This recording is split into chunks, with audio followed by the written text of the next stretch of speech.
Hello friends, welcome to my channel voice only. நம்ம இப்போது ரசம் எப்படி செய்ய போகிறதுன்னு பார்க்க போகிறோம். அதுக்கு தேவையான இன்க்ரீடியன்ட்ஸ் உங்களுக்கு வீடியோவில் ஷோ பண்ணிகிட்டு இருக்கேன். புளி, பூண்டு, சீரகம், தக்காளி, மிளகு, சீரகம், கருவேப்பிலை, கொத்தமல்லி, மஞ்சத்தூள். இப்போ நம்ம இதெல்லாம் கிரைண்ட் பண்ண போகிறோம். தனியா, மிளகு, சீரகம் இது எல்லாத்தையும் பூண்டு கூட சேர்த்து சின்ன மிக்சர் ஜாரில் அரைச்சிட்டு வந்துடலாம். நெக்ஸ்ட்டு தக்காளி 4 சேர்த்துக்க போகிறேன். புளியை விட தக்காளி அதிகமாக சேர்த்துக்கிட்டால் ரசம் ரொம்ப நல்லாயிருக்கும். நான் இதுக்கு சின்ன சைஸில் இருக்கிற 4 தக்காளி பெரிய மிக்சர் ஜாரில் போட்டு ரெண்டுத்தையும் அரைச்சிட்டு வந்துடுறேன். புளியையும் கரைச்சி எடுத்துக்கலாம். புளி கரைச்ச தண்ணியில் இப்போ நம்ம அரைச்சது எல்லாத்தையும் கொண்டு வந்து கலந்துடலாம். தேவையான அளவு உப்பு சேர்க்கணும். நீங்கள் இந்த ரெசிபியை ட்ரை பண்ணி பார்த்துட்டு உங்களுக்கு பிடிச்சிருந்தா கண்டிப்பாக சப்ஸ்கிரைப் பண்ணுங்கள். இப்போ நம்ம எல்லாத்தையும் இந்த புளி தண்ணியிலே தான் கரைக்க போகிறோம்.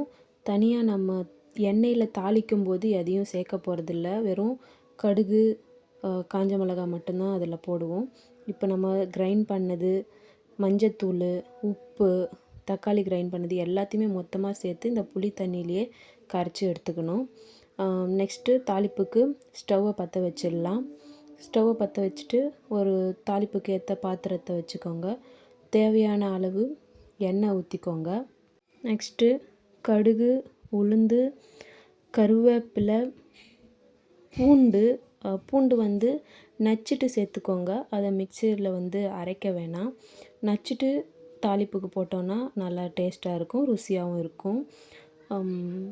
கருவேப்பிலை போட்டதுக்கப்புறம் பூண்டு சேர்த்துக்கோங்க. கொஞ்சம் போல் பெருங்காயமும் சேர்த்து நல்லா வதக்கி விட்டுருங்க.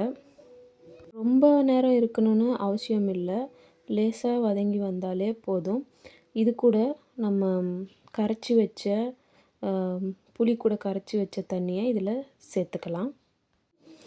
சேர்த்ததுக்கு அப்புறமா ஃப்ளேமை ஹை ஃப்ளேமில் வச்சுடுங்க.